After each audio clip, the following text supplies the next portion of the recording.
नमस्कार, मैं दीपक कुमार आप सभी का स्वागत करता हूं दादा चैनल पर।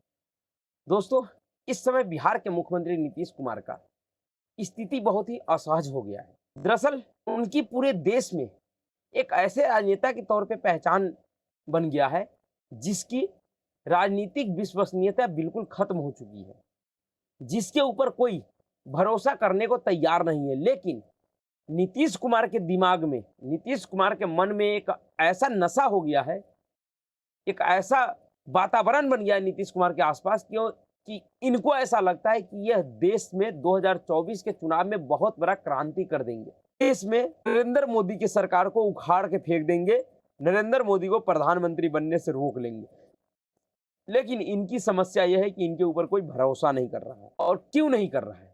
जिस प्रदेश के लोगों को अपने प्रदेश में मजदूरी करने के लिए भी उचित व्यवस्था नहीं मिले, जिस प्रदेश के लोग देश के कोने कोने में ठेला रिक्शा चलाने के लिए भी मजबूर हो, उन्हें ठेला रिक्शा चलाने की भी अपने प्रदेश में सुविधा नहीं है कि वो ठेला रिक्शा चलाकर कमा ले। जिस प्रदेश के बच्चों को पढ़ने की व्यवस्था बिहार में नहीं है, अपने प्रदेश में नहीं है, पढ़ने के लिए वो दूसरे प्रदेश जाते हो।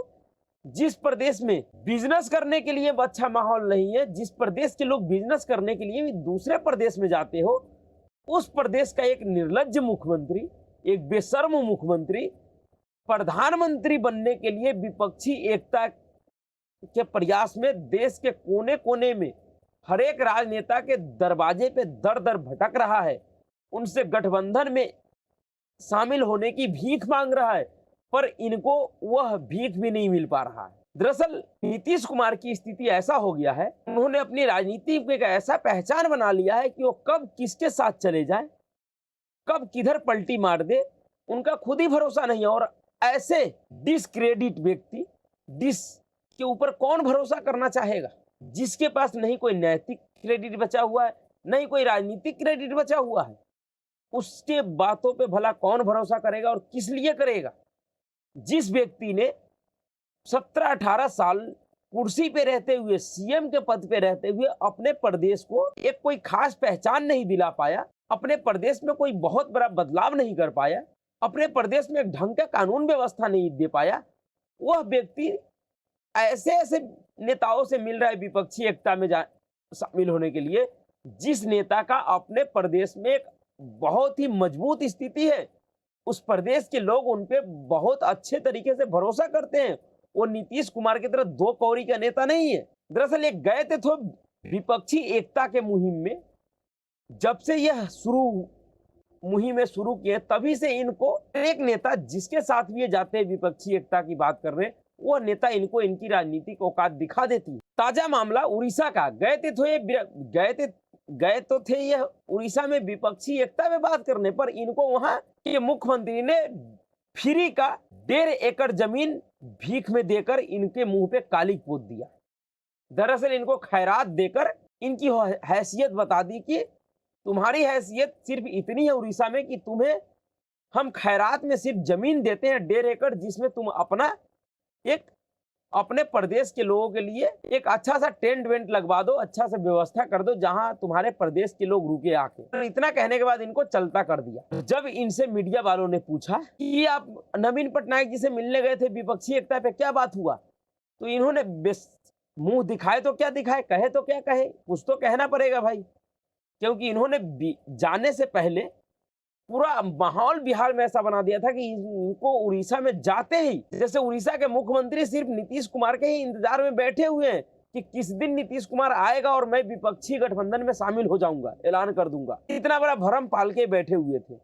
इनको ऐसा लग रहा था कि मैं जैसे वहां जाऊंगा वैसे ही नवीन पटनायक अपने आप से कह देंगे कि हम विपक्षी गठबंधन में शामिल होने के लिए तैयार हैं। एक ऐसा नेता जो जब से विपक्षी एकता के मुहिम में लगाए, जब ही से इनके मुंह पे हर एक नेता काली पोत ही देते हैं, इनको इनकी राजनीतिक औकात दिखाई देता है। और भला दिखाए क्यों नहीं? जो नेता बिहार में 18-19 सालों तक एक छत्र राज किया मुख्यमंत्री के पद पे बैठकर, वह नेता बिहार में कोई ऐसा मॉडल नहीं बना पाया जो देश को दिखा सके कि हमने बिहार में एक खास बदलाव किया है, एक मॉडल बनाया है। जिस बिहार के लोग दर दर मजदूरी करने के लिए भटक रहे हैं, जिस बिहार के लोग दर दर पढ़ने के लिए भटक रहे हैं, जिस बिहार के लोग दर दर बिजनेस करने को भटक रहे हैं, अगर उस प्रदेश का मुख्यमंत्री किसी ऐसे प्रदेश में जाकर दूसरे मुख्यमंत्रियों से विपक्षी एकता में शामिल होने को की बात कहता है, तो भला इससे बड़ा मजाक क्या होगा। याद होगा आपको जब तेलंगाना के सीएम चंद्रशेखर राव पटना में आए थे और मुख्यमंत्री के साथ वो एक प्रेस मीटिंग में प्रेस कॉन्फ्रेंस में बैठे हुए थे, जब उनसे उसमें सवाल पूछना शुरू किया तो पूरे प्रेस कॉन्फ्रेंस के दौरान नीतीश कुमार इतने असहज हो गए थे, ये बार बार कह रहे थे उठिए ना, चलिए ना, और चंद्रशेखर राव कह रहे बैठिए ना, ये कह रहे थे उठिए ना, वो कह रहे बैठिए ना, ये कह रहे उठिए ना, वो कह रहे बैठिए ना। पूरे प्रेस कॉन्फ्रेंस में इसी तरह का उठा बैठक लग रहा था, लेकिन उस पूरे प्रेस कॉन्फ्रेंस में कहीं भी चंद्रशेखर राव ने नहीं कहा कि हम नीतीश कुमार के अगुवाई में कोई विपक्षी एकता बना रहे हैं। लेकिन नीतीश कुमार का पूरा इच्छा था कि चंद्रशेखर राव ऐसा बोल दे कि हम नीतीश कुमार को विपक्षी एकता का नेता मानने को तैयार हैं, लेकिन उसने बिल्कुल भी नहीं बोला। पहला कालिक उन्होंने उसी समय पोत दिया था नीतीश कुमार को। नीतीश कुमार की राजनीतिक हैसियत उसने बता दिया था कि तुम जिस बिहार में 15-16 सालों से मुख्यमंत्री हो, उस बिहार में हमेशा दया, दूसरे दलों की दया पर तुम मुख्यमंत्री रहे हो। तुम्हारी हैसियत कभी बिहार में इतनी नहीं हो पाई कि तुम अपने दम पे पूर्ण बहुमत का सरकार बना पाओ और तुम चले देश में विपक्षी एकता करने, तो तुम्हारे बातों पे हम भरोसा कर ले। उसी तरह से नवीन पटनायक ने भी इनको इनकी राजनीतिक हैसियत दिखा दिया, इनको बता दिया, इनको समझा दिया कि भैया अभी तुम इतने बड़े नेता नहीं हुए हो, तुम्हारी राजनीतिक हैसियत इतना बड़ा नहीं हुआ है जितना बड़ा तुम समझ बैठे हो अपने आप को। और नीतीश कुमार के साथ साथ उस ललन सिंह के मुंह पे भी आज नवीन पटनायक ने कालिक पोत दिया, जो अपने बरबोले में हमेशा कहते हैं, जब भी मीडिया उनके सामने आता है, पता नहीं उनकी दिमागी संतुलन खो जाता है कि कोई अटैक वगैरह पड़ता है, वो एकदम से ऐसे कहते जैसे कि 2024 में नरेंद्र मोदी और भाजपा सरकार को बिल्कुल उखाड़ के फेंक देंगे। जिनकी हैसियत कभी बिहार में ऐसी नहीं हो पाई कि वो अपने दम पे पूर्ण बहुमत की सरकार बना पाए, वो पूरे देश के चुनाव से बीजेपी को उखाड़ के फेंक देने की बात कर रहा है। कह रहा है मैं 100 सीटों पे रोक दूंगा बीजेपी। जिनकी अपनी राजनीतिक हैसियत ऐसी हो गई है ललन सिंह के कि 2024 में चुनाव होना है और वो अभी 1-1.5 महीना पहले से ही, यानी कि 1.5-2 साल पहले से ही अपने राजनीतिक क्षेत्र में, अपने चुनावी क्षेत्र में लोगों को मीट और चावल का भोज करवा रहे हैं, आयोजन करवा रहे हैं, लोगों को खूब खिलाना पिलाना शुरू कर दिया है। वह नेता कह रहे हैं कि मैं बीजेपी को 2024 में उखाड़ के फेंक दूंगा, 100 सीटों पे नहीं जीतने दूंगा। पता नहीं किस नशे में ये लोग डूबे रहते हैं। और नीतीश कुमार का तो और गजब। नीतीश कुमार इस पूरे भरमजाल में अपने आप को एक ऐसा नेता मान बैठे हैं जैसे उनको लगता है कि इस देश में उससे बड़ा कोई नेता नहीं है और उससे साफ सुथरा छवि का कोई नेता नहीं है। जिस प्रदेश में 18 सालों से लगातार मुख्यमंत्री होने के साथ साथ गृह मंत्री का पद भी इन्हीं के पास है, उस प्रदेश में कानून व्यवस्था की स्थिति कैसा है, कितनी बद से बदतर कानून व्यवस्था की स्थिति है, और वह मुख्यमंत्री पूरे देश में घूम घूम के विपक्षी एकता का मुहिम चला रहा है किस बेशर्मी के साथ। जहानाबाद में 9 मई का खबर है ये। जहानाबाद में 42 साल के चंदन शर्मा जो कि पेशे से ठेकेदार था, ठेकेदारी करता था, उसको दिन दहाड़े उसके घर पे गोलियों से भून दिया गया, जिससे मौके पे उसकी मौत हो गई। दिन दहाड़े भुना गया पूरे घर परिवार वालों के सामने।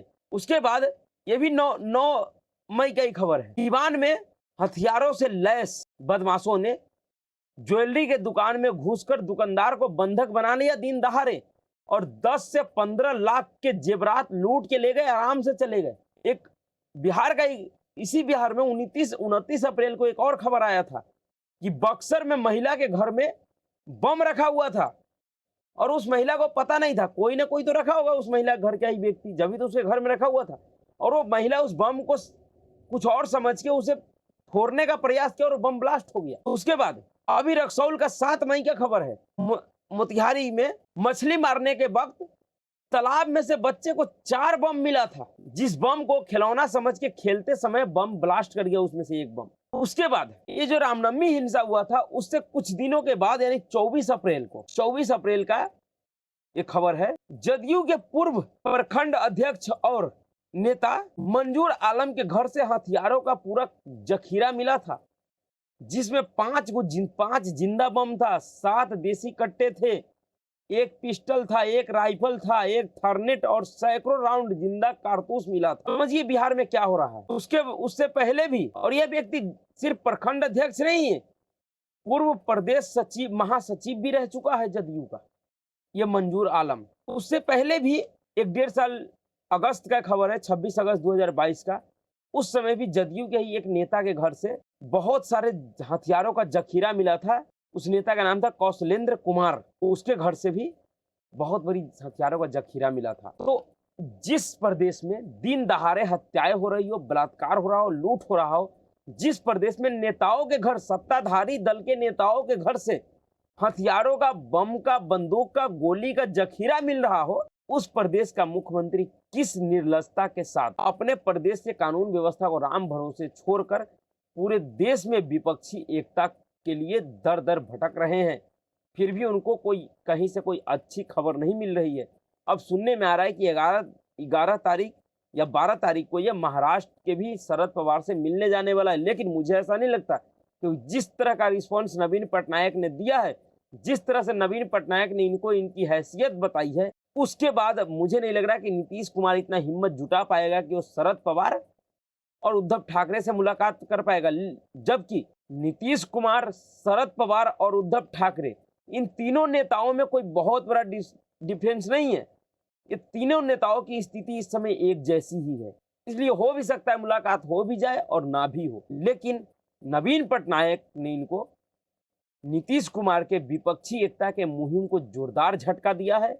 नीतीश कुमार को उसकी राजनीतिक हैसियत बता दिया है कि तुम्हारी राजनीतिक हैसियत अभी इतनी बड़ी नहीं है कि तुम हमें विपक्षी एकता के लिए निमंत्रण देने आओगे।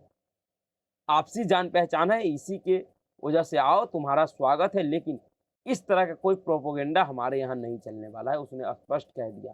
अब किस मुंह से नीतीश कुमार किसी और दल के नेताओं के पास विपक्षी एकता का प्रस्ताव लेके जाएंगे, यह देखने वाली बात है। प्रधानमंत्री पद के लालच में और कितने निचले स्तर तक गिरेंगे, यह देखने आगे भविष्य में देखने वाली बात है।